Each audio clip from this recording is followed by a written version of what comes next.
All right, so we are live, and I just tried to go live a few seconds ago, and I wasn't sure if it was working, so I went ahead and restarted it, so we'll see if this works better.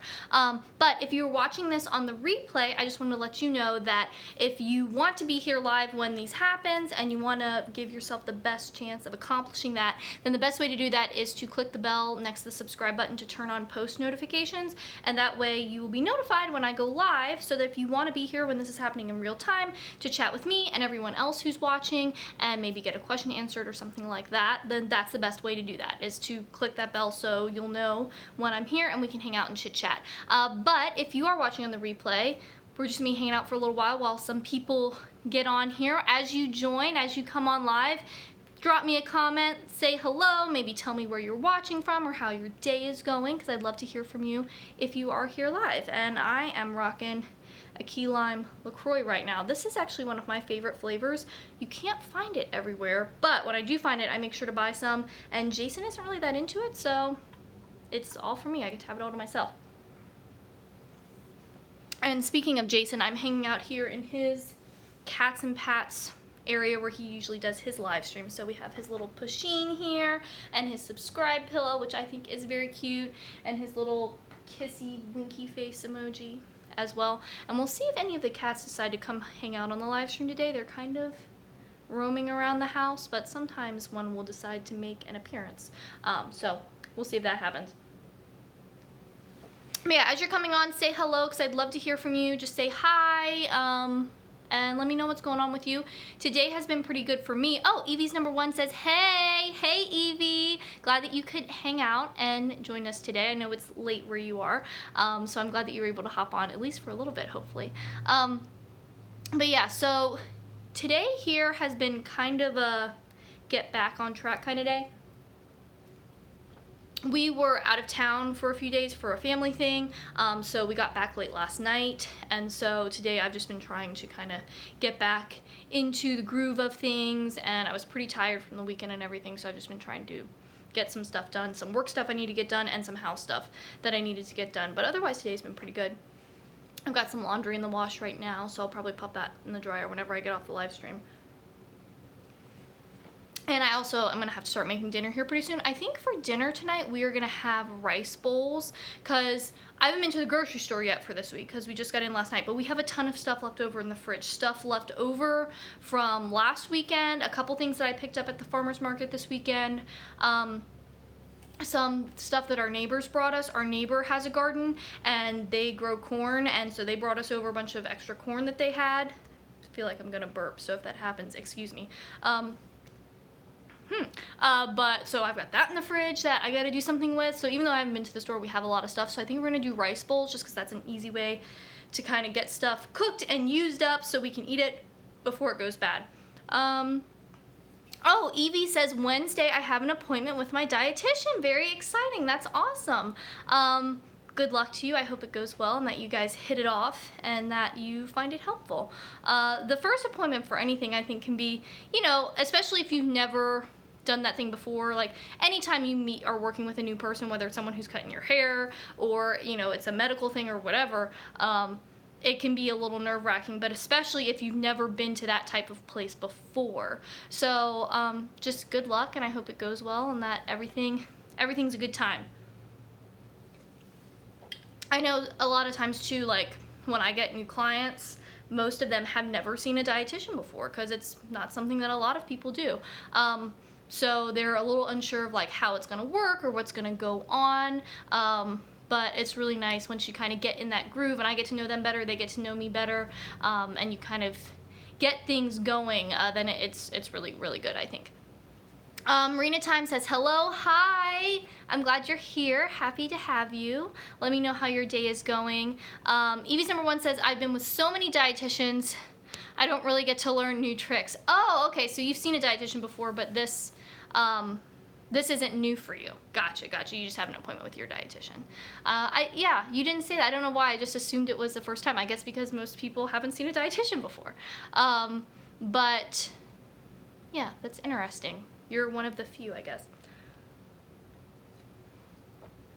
Oh, Evie says also they also have a hard time understanding my dyscalculia?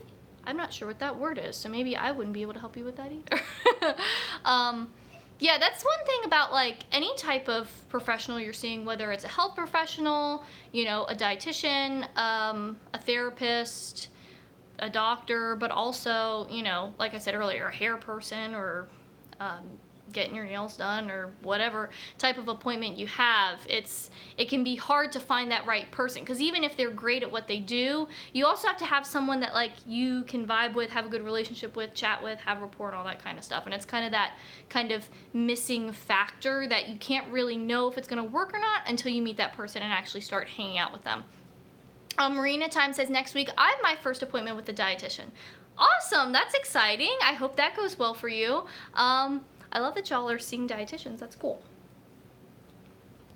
Evie's number one says, dyslexia for numbers. Oh, okay. Okay, that makes sense now that I'm reading the word like that's what that would be. And let me rephrase what I said earlier. I'm happy that you guys are seeing dietitians because it's great, but if you are dealing with something that's not so fun, which is leading you to see a dietitian, I'm not happy about that. But I do think seeing a dietitian is something that a lot of more people should do. I feel like people go to see their doctor, they go to see their dentist, whatever. Why shouldn't, you know, everyone be going to see a dietitian just to check in and make sure things are going well, especially because we have so many people who maybe have a lack of cooking skills or a lack of know-how when it comes to food, and then all the diet culture stuff that people are kind of steeped in too. I think seeing a dietitian would probably be helpful for a lot of people. Marina Time says, do you have any advice for me for the first appointment with the dietitian? I think the biggest thing is, I guess, don't go in with any preconceived notions about what it has to be like or whatever. You know, just kind of be open to the experience. I think that's good for pretty much everything. Just kind of having an open mind and not trying to like set it up in your head how you think it's going to go or how it should go. Also know that your dietitian is not there to like be the food police or to judge you or anything like that. With any kind of health professional, honesty is really the best way to go. So those are a couple things. And yeah, I think just, you know, understand that that kind of relationship takes time. So for your first appointment, it's going to probably be a lot of just kind of getting to know each other, I would guess. I mean, it depends a little bit on why you're going and what, like if you're going to be going several times or if it's a one-time thing or whatever.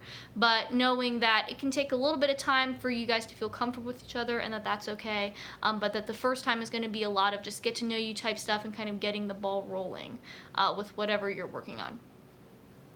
Evie also says make a food diary. It's easier to tell what your food week looks like. That helps me. Yeah, so your dietitian may have asked you before the appointment to make a record of like a couple days of eating just so they can get an idea. Again, it kind of depends on why you're going to them, but also that might be something that happens in the first appointment. With a lot of my clients, one of the first things we do in their first appointment is do like a 24-hour food recall or something like that, where I just ask them, what does a typical day look like, so I can get a feel for what their eating patterns are like, what types of foods they typically eat, how much they're typically eating, just so I can kind of get a feel for what a day in the life looks like for them. So that might be something that you do in your first appointment, or maybe something that your dietitian's already asked you to do, or maybe they'll ask you to do after your first appointment. But that's a pretty common thing that happens a lot of times in first appointments. And just also reviewing whatever reason, you know, why you're there, and digging into that and kind of talking about what kind of the first steps are for whatever that you're looking for help with.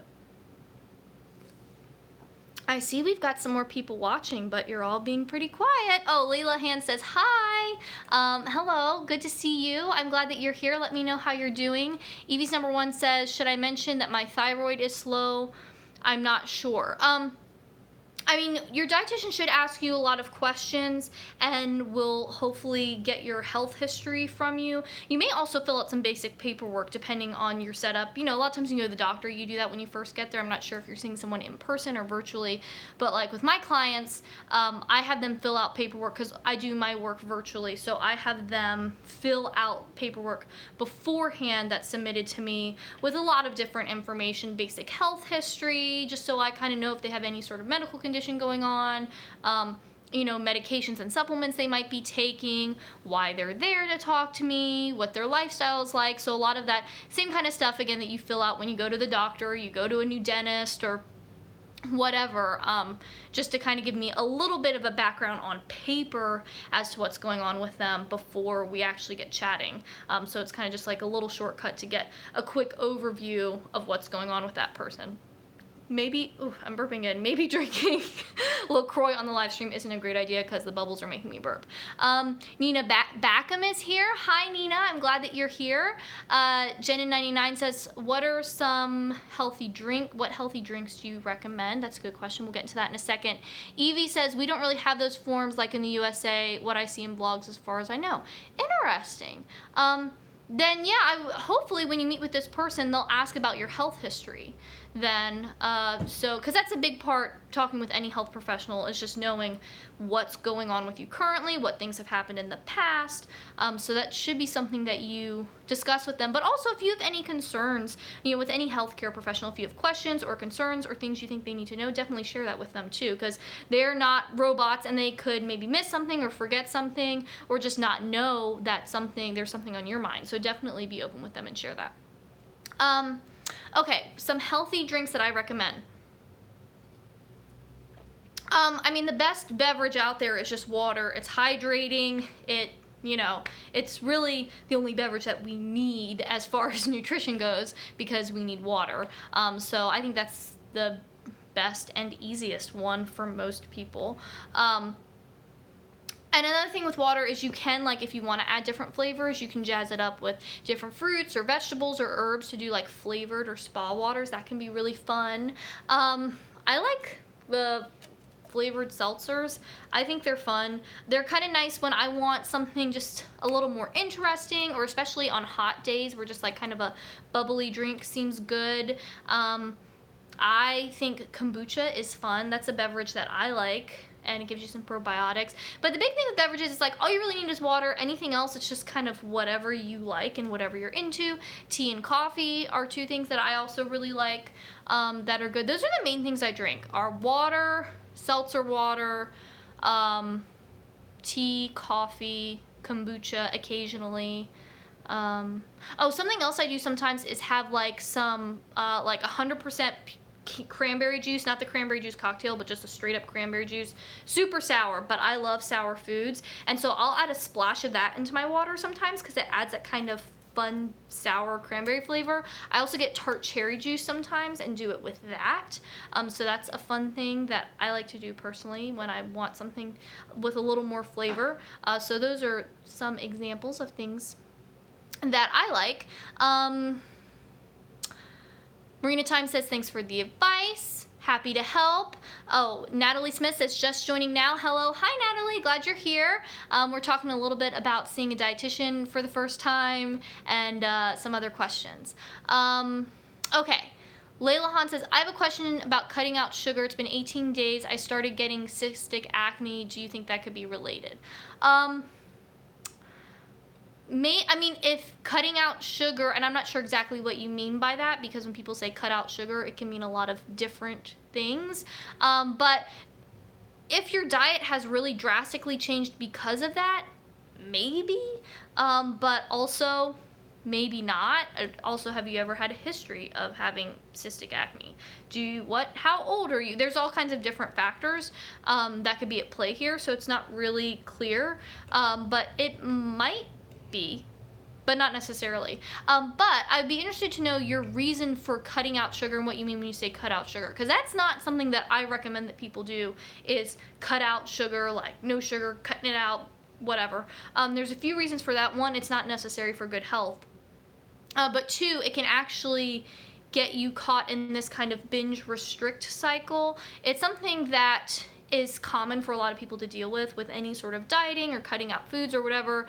And the short version is that what happens is you restrict something, you cut it out, and then your body physically and psychologically can start to crave that thing, or maybe when you're around that food you feel like you're out of control with it, or you like have to have it, or you're gonna eat all of it.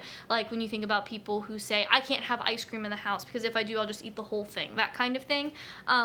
What can happen is the restriction causes you to feel that way, and then eventually you give in to all the pressure coming from your brain and your body saying like, we need this food and we need it now, and then you end up binging on that food, and then you feel like, oh, I'm out of control, you know, this isn't working, and so then you go back to the restriction and it becomes this cycle. And when you have that kind of binging or out of control moment, you feel like it's kind of like your body's like, well, now we've started eating this forbidden food, so we're just going to try to eat as much as possible while we can, because who knows if this is ever going to happen again. And when that happens, for a lot of people, it confirms to them like, oh, I really can't control myself around this food. I need to restrict it. When actually the restriction is what's causing the binge. So it kind of becomes the cycle where you restrict, which leads to a binge, which leads to more restriction, which leads to another binge, and it just goes around and around and around. To really break out of that, we have to not restrict food. So that's a short version of that. We can talk about that more if you'd like to.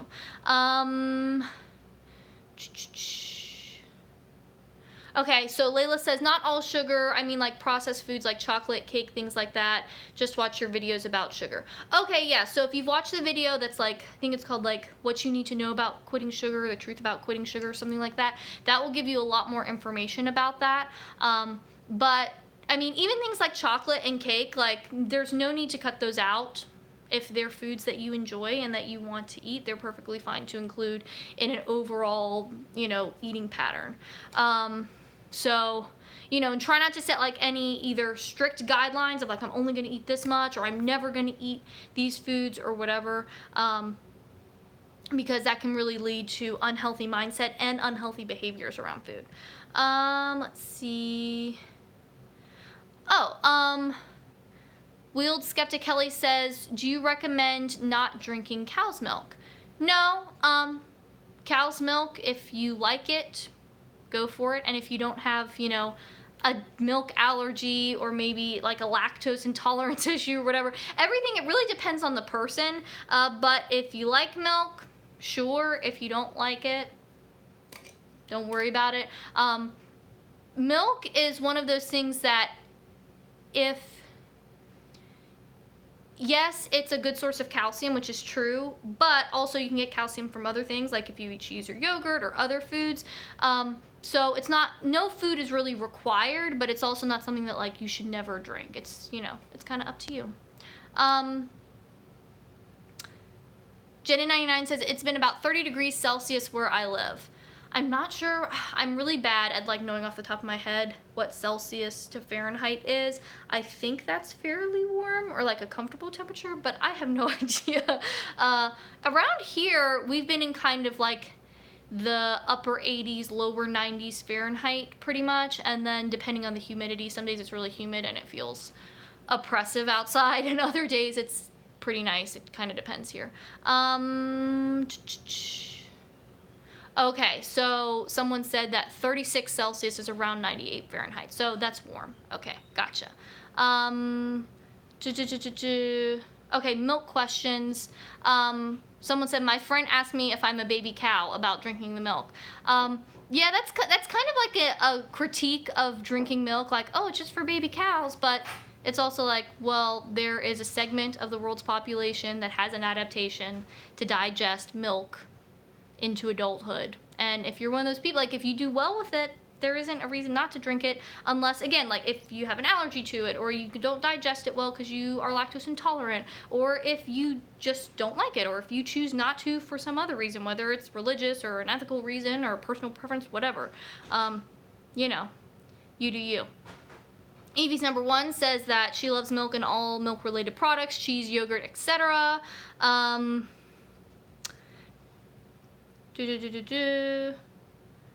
Feel like I missed one up here when I was scrolling down. Oh, okay. Evie's number 1 says, I have an out of control moment with chips. I don't drink a lot, never did, and I think that my body wants chips for salt intake. I'm a sucker for salty snacks. Salt is, you know, one of the basic flavors that we all kind of crave, and we need salt, so it makes sense that you like salty foods. And, you know, everyone's a little bit different with the flavors they prefer. For me, chips aren't really, like, I like chips. They're fine, but they're also not a food that I really love. They're not, like, one of my favorite foods. I can kind of take them or leave them, but, you know, I enjoy them from time to time. Jason, my husband, on the other hand, really likes chips. They're much higher on his list of foods that he enjoys. So part of that's a personal thing. Yeah. and he just came in the door. Hey, Jason. I got 2 little tomatoes from the garden if you want. You pick some? Oh, I saw. Okay, yes. Sure. These. Okay, come. You want to come on camera or no? You don't have. I just ran to 5 kicks. I'm so cool. It's okay. I don't have any makeup on, so. The whatever. hair. Very cute. So these are the first tomatoes from the garden, y'all. The very first ones. We haven't picked any yet. So these are Mexico midget tomatoes. They're very tiny. There's a lot of ripe sun golds out there too. There's a. But I didn't pick them yet because they're the first ones I want to try them with you. Little squat potatoes. Squat. Hot peppers. They're like the Ralph Thompson squash peppers. I don't know, the little squat ones, but they're like half red now. So. I know, and some of the Jimmy Nardellos are turning as well. And yeah, there's some sun golds out there, but I didn't eat any because I was like, and there's some cucumbers out there we need to pick too. Okay, we're gonna try these for the first time. Here we go.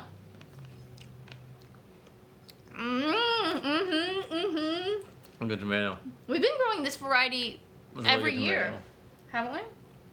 You don't want to keep track of that. I'm like, we got cherry ones, we got big ones. Yeah, they're great. Oh, Evie's number 1 says hi to you, Jason. I said hi, and there should be another video coming soon if we can carry that thing out. Evie says can't wait for another cat video. Yeah. Okay. Yeah, Jason has a little bit of a project going on in the background, so hopefully if it works, that'll be a fun video. It's been a long-term endeavor, but we're making progress with it.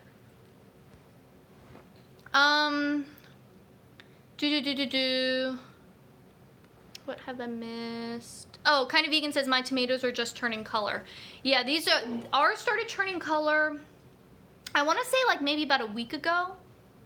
And then, like I said, we were out of town for a family thing this past weekend, and then I went out there today because it was dark when we got home last night. I went out today and I was like, oh, there's so many tomatoes, and I wanted to try them right then, but I felt like that wasn't fair to try all the tomatoes when, by myself. I wanted to try them with Jason. So Jason, we have some like overripe cucumbers out there too. He might have gone. I don't hear him anymore. I think he might have gone outside.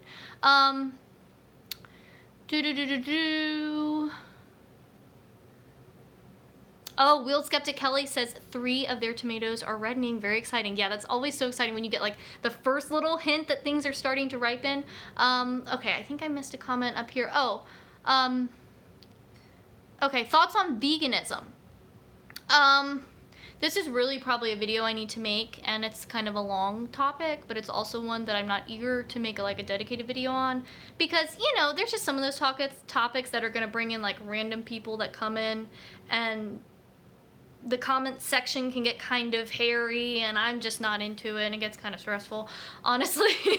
Just like, I don't mind so much when people say things about me, though sometimes my feelings do get hurt, depending on what the comment is. But especially when people start fighting back and forth between each other, I'm just like, just stop yelling at each other. I don't want this to happen. But thoughts on veganism. If you want to be vegan, great, good for you, but you don't need to be. So it's not something that's required for good health, is the main thing to know about that. Yes, is eating lots of plant foods great? You guys know I'm a big fan of fruits and vegetables. I've got 50 tomato plants and 40 pepper plants in my garden right now, plus countless cucumbers and everything else. And if you follow me on Instagram, you see my farmer market hauls. Like, I'm into veggies and fruits. But you don't need to eat only vegan foods to be healthy.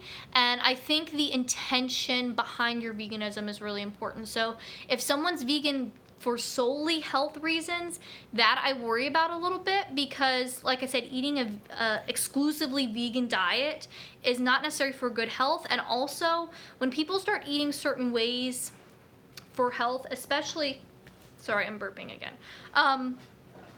Especially in the vegan community, there can be a lot of almost like you have to be vegan kind of mentality, and that being vegan is like gonna make you live forever or you'll never get sick. And then when people do eventually get sick because they have a genetic predisposition, or there's something in their environment, or it's just a random chance, or they get old, because we all die eventually, there can be a lot of negative stuff going on as far as either that person personally feeling like, oh no, like, how did this happen? I thought what I was doing was going to prevent this, and they feel bad, or they feel like, did I do something wrong, or could I have been more vegan? Or sometimes people in their community will start to attack them, be like, well, you must not have been doing it right because you wouldn't have gotten cancer if you were really vegan. Or it can be like a really unhealthy situation. Yeah, so I'm not into it for that. But if, you have an ethical concern, then that's part of your value system, or if it's a religious thing, then you do you. But the intention really matters, so that's something to keep in mind. And also, veganism is a form of food restriction, right? So it can be a socially acceptable way for people to engage in disordered eating, kind of just out in the open, but no one really realizes it. So for someone who is dealing with disordered eating, a way for them to maybe restrict their food is to be like, oh, I'm vegan, and then no one questions it, and then they can say, oh, I can't have that, can't eat that, oh, I can only eat these foods over here. So that's something to be aware of too, is that can happen. So it really depends on why you're doing it, and nutrition is one of the things that goes into our food decisions, but also things like our culture and our value systems, personal preferences, all these different things come in when we're deciding what we want to eat or what we don't want to eat.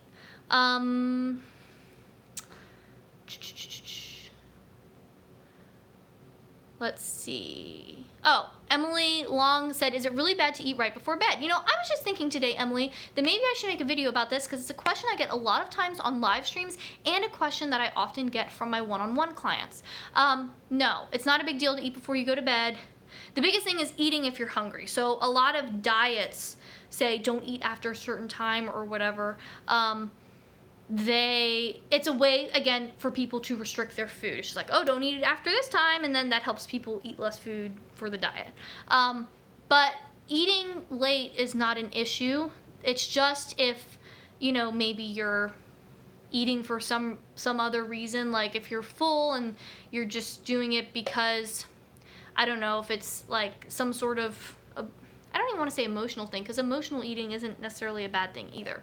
But if it's kind of like extra food, or is getting in the way, that's getting in the way of other things. So like, for example, if you get home late and you need to eat dinner, and but you missed dinner time because something happened and you're hungry, eat dinner. It's not a big deal. The only time eating late can be an issue is really if it's getting in the way of your sleep. That's the big thing. Sometimes when people eat very close to bedtime, if you feel like you're having trouble sleeping, or like, something like that because you're digesting, then that might be a reason to maybe have something a little bit lighter, and just know that you're going to need a bigger breakfast in the morning because you're probably going to be really hungry.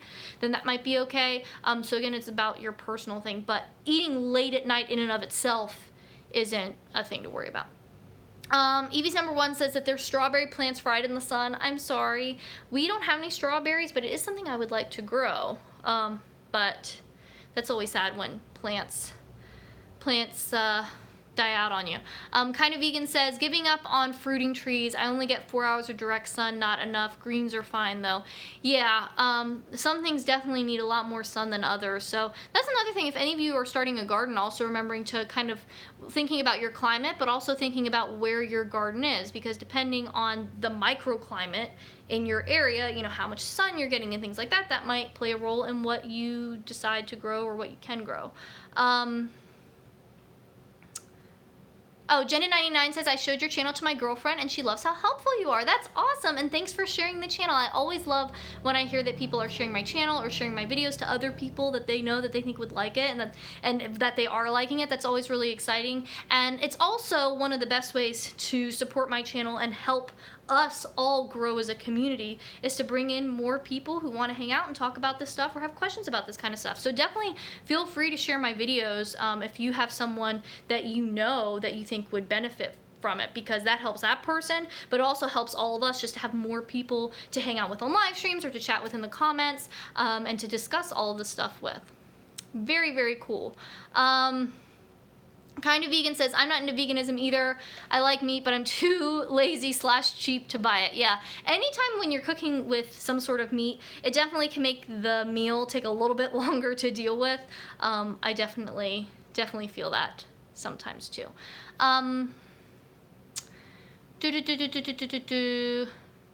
Jen99 talking about the girlfriend. She's always struggled with her weight, liked hearing that her bad experience with Weight Watchers wasn't her fault.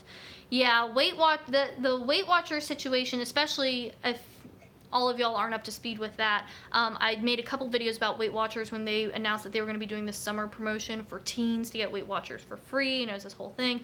I have a lot of thoughts on that, so you can watch those videos if you want to hear me rant about that a little bit. But yeah, I mean, a lot, just Weight Watchers, but basically every other diet out there too, it kind of thrives on this idea that it's the person's fault and not the diet's fault that things aren't working or it's not sticking long term or people are having issues. Excuse me, I'm burping again. The people are having issues with it. And so that's what keeps people coming back, because they do it, it fails eventually in some capacity. How that happens is a little bit different for everyone, but it fails, and then the person feels like, oh man, that's me, I gotta go back to the diet. They never think, oh, maybe that diet thing wasn't so great. And so that just keeps these businesses in business, is the repeat customers. You know, for any business, repeat customers are great because it's a lot easier to have someone come back again than to try to find a new person and bring them in. So with the diet industry, a lot of it works as far as a business goes, because it's based on people do the thing and then it eventually doesn't work anymore and then they come back to it again and they just keep coming back and back and back, kind of this revolving door. And I think that promotion for kids, that's a big part of it. It's like, let's get these kids in young, let's get them in here, and then they will come back again and again and again and again throughout their adulthood, and, you know, give us our money and pay for our programs. And if you know people who have done any sort of diet, especially like a specific plan, you've probably seen in your own life personally or with those around you that they tend to, you know, keep going through that revolving door of the diet.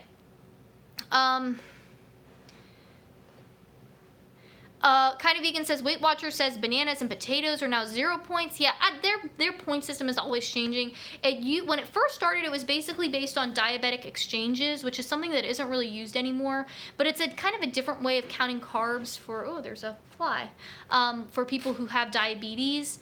That was used more commonly in the past. I had to learn them in school, but I don't ever use them anymore because, again, they're kind of a little bit older. People don't really use them as much. But that's kind of what Weight Watchers was based on. And then over the years, again, it's part of keeping people coming back, right? Like, oh, it didn't work for you last time. We've got a new program. We've updated it. Come back and try the new one.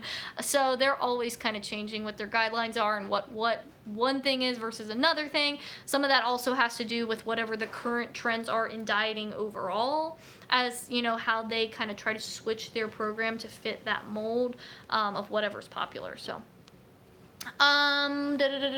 Marina Time says, if we miss breakfast or any meal, is that bad?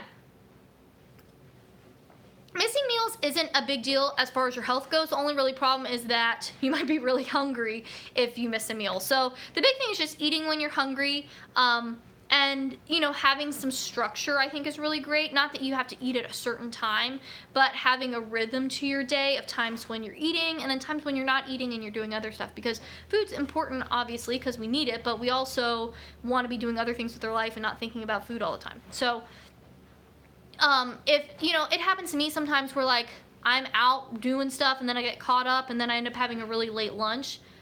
Not a big deal. The only issue for me is that I might be really hungry, or maybe I have to stop somewhere and I'll get a snack or something to tide me over. But health-wise, like, if you go a little bit of time without food because something happens or whatever, that's also not a big deal. It's just more about, you know, working with your body and what it's saying, but also know that sometimes life gets in the way, and you can have some things to kind of help plan for that, but also knowing that it's not that big of a deal. Natalie Smith says, I've tried a bunch of different diets, nothing stuck.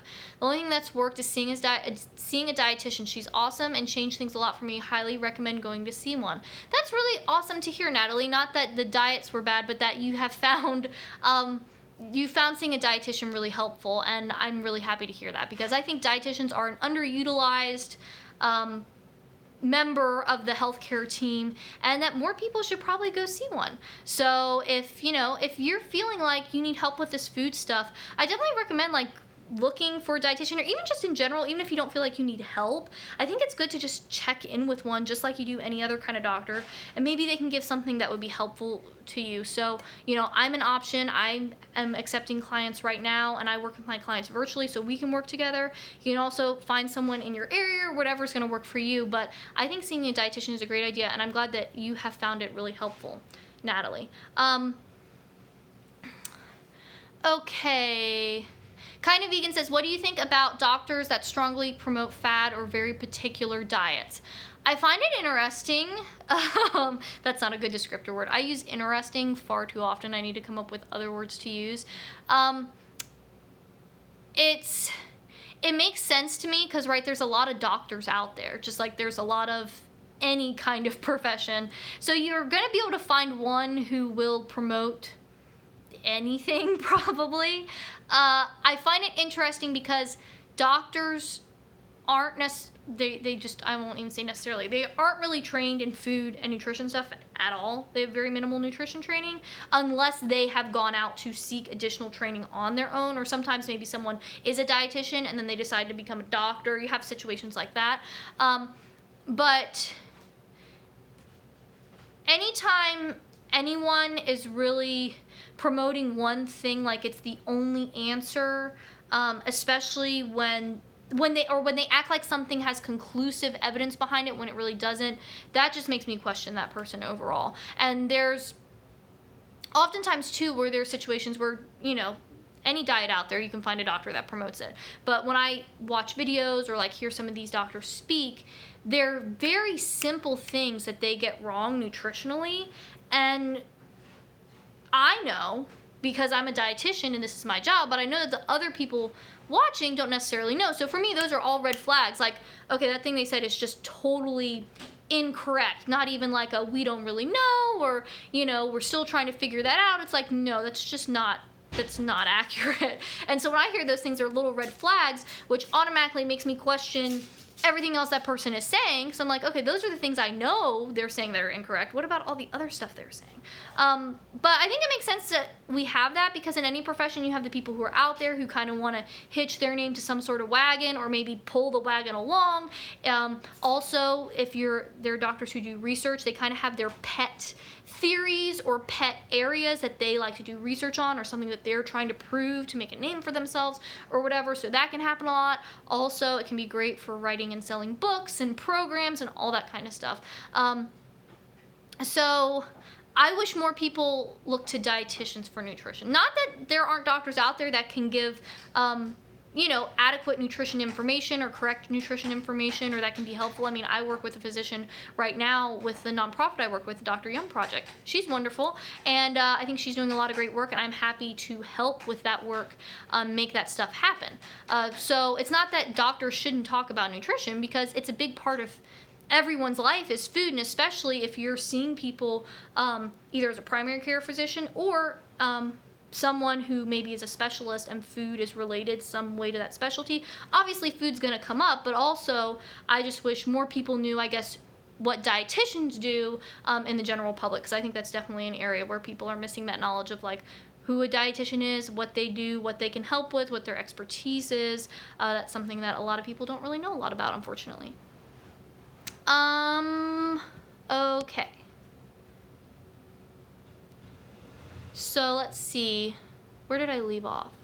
Okay, I'm an incoming college junior who's trying to become an RD. Would you suggest that I get my master's even though I'll be grandfathered out of it because I will graduate in 2020?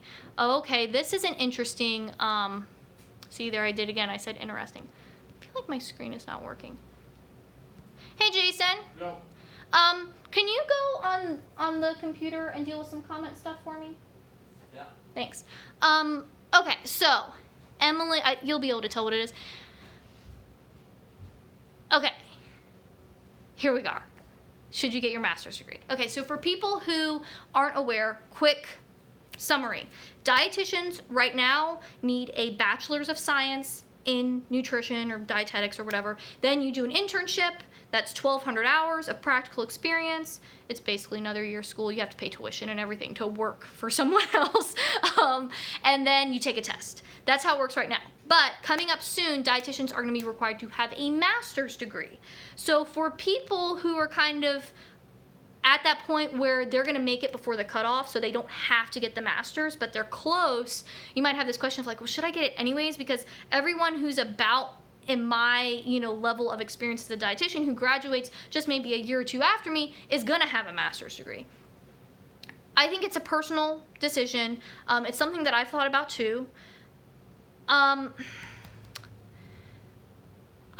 am not a fan of the new master's degree requirement for this reason. A lot of dietitians go on to get master's degrees anyways before this requirement came in, so it kind of seems like people are already doing this.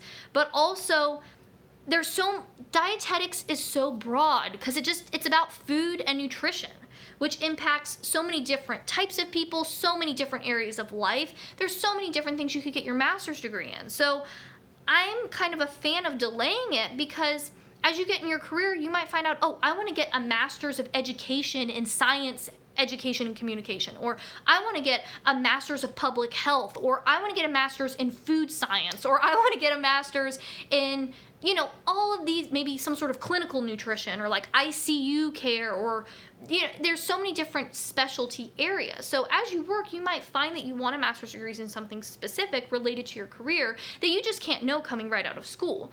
And so if you get it now, you might get one, but then you might realize, oh, I don't really need this. Or you might just get like kind of a general master's in nutrition because well, that'll work, And then later on, you might feel like, well, man, I should have got my master's in da-da-da. Or I'm going to go back to school and get another master's because this would actually be really helpful. So I think that's a good reason to delay it. On the flip side, getting it right away gets it out of the way.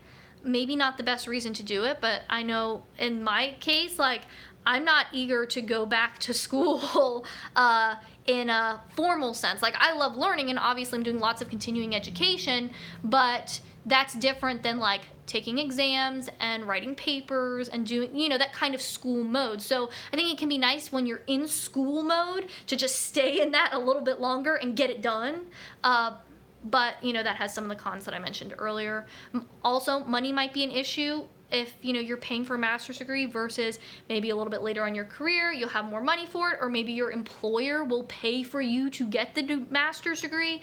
There's a lot of different factors. And I think really what's going to matter is how good you are at your job in the end. If you're in something very competitive where a master's degree is required, you're probably going to end up getting it anyways, or you're going to have to get it. So I wouldn't worry about it. The only real reason to do it would be if you want it, you want a specific area, which that's even hard to know without having worked. But if you're like, no, I want to do this now. But I don't think there's a problem with waiting. Again, it's very personal. I would talk to your academic advisors because they know your situation and they know the climate a lot better for people kind of in your cohort, and see what they have to say. Blah, blah, blah, blah, blah. Marina says, thank you for answer to your question. Jason is helping us in the comments section. Oh, Emily says, thanks. You're welcome. I hope it was helpful. It's kind of a general thing, but I know you can figure it out. But with all that said, let me see, did I miss any other comments before I hop off? I think we're all up to date on comments. Oh, Wheeled Skeptic Kelly says, what part of your degree ethics classes was part of your degree ethics? So we had to take every program's a little bit different.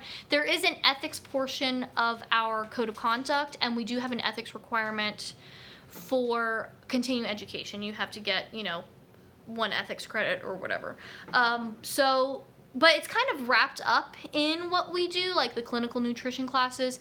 It wasn't like, oh, we're going to take a specific philosophy class on ethics, but it's something that gets discussed because, for example, one thing I can think of is if you have a patient or a client with medical interventions, it depends on the person. It's not just, oh, we always do this because, again, there's pros and cons. So someone who has a medical condition and they are 115 years old and they get diagnosed with some condition and they need a special diet. Like if it's a food allergy, then yeah, let's bring that food out. But if it's like, oh, we could really restrict their food and make them follow this restrictive thing and it would help them a little bit, you'd probably be like, no, we're not going to do that. Versus if that person was 15. So 15 versus 115, that's a big difference on whether, you know, risk versus reward, whether doing this special diet is worth it for the benefits that someone is going to get, maybe for lengthening their life or something like that. So that's an example of that. Kind of Vegan says that they overeat bread at night, but this just happens for bread or pasta. Is that normal? There could be a lot of reasons for this, and again, obviously with any of these kinds of questions, this is just general information. This is not here to treat, cure, diagnose any condition. It's not a substitute for medical advice or nutrition advice from a doctor or dietitian or other health professional. But I'd really have to know more information. Like, this is something we'd have to dig into a lot. Maybe you're restricting that food, and so then you're binging on it. Maybe you're not eating enough overall. Maybe you're not getting enough starchy or carbohydrate rich foods throughout the day, so then by the end of the day your body's like, we need some carbs in here. It could be a lot of different things, but those are just some ideas to kind of get things bumping around in your head.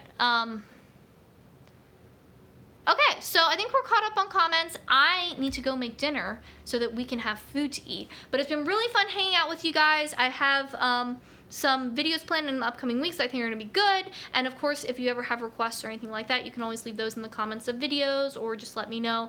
But I'm going to go and get our food done so that we can eat, and I will see you guys again in the next video, and I hope you're having a great day no matter where you are or what time it is where you are. Bye. See you next time.